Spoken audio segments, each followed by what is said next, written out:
Hello, my name is Craig Otto, and this is the second part to Just in Time, the tool for lean manufacturing. Basically, in the first session we talked about continuous flow processing.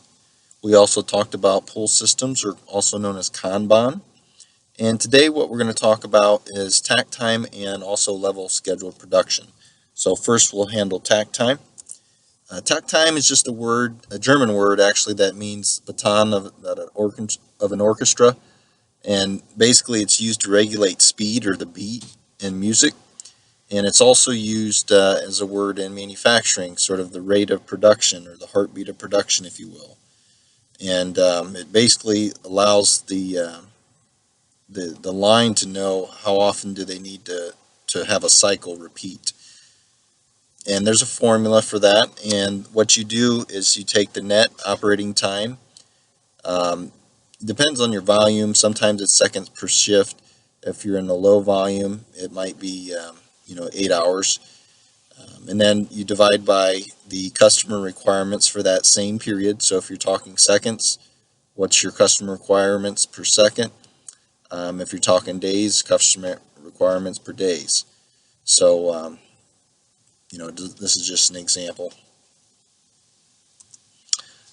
So let's break it down. If you have, depends on how many shifts you have, but if you have one shift, let's say you have 27,600 seconds in a day available to produce, and you need 1,000 units per day, you're just going to take the 27,600 and divide by 1,000. You get 27.6 seconds per shift. So if you do that again on 2 shifts, in other words, you have more available time, basically it's going to look something like this. 27,600, you have to get 500 per shift, 500 on first, 500 on second, and it works out to be 55.2 seconds, units per second, seconds per unit, excuse me. So that was takt time. Now it's you can see the bottom down there, what he's standing on, level scheduled production, and this is very important. You have to have this in order for this all to work. Again, it's a prereq to getting just in time, and what it does is it maximizes and sort of smooths out your production period, and that's very important when you talk efficiency and line balancing, because what you don't want to do is have basically variation in your process. We talked about problem solving, how you work to reduce variation. You don't want to put variation into your process because your production is not level set. Here's just an example of work content not being leveled out, and and you can see the takt times in red there. So what that means is every 20 seconds you should have a repeating cycle, and you can see the operator 2 is taking too long, and that operator 1 doesn't have enough work. So basically, when you level production out, you try to balance the work scopes out so that they're even across, and to ensure that they're meeting takt time. Okay.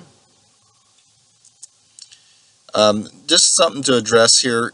Some people mistake that lean is about limiting people.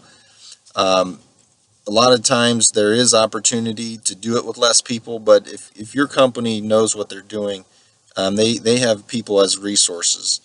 People are not waste.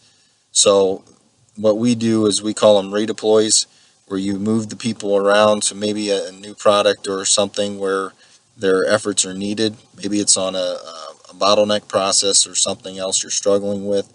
But definitely do not lay those people off, or you'll never get anywhere with continuous improvement.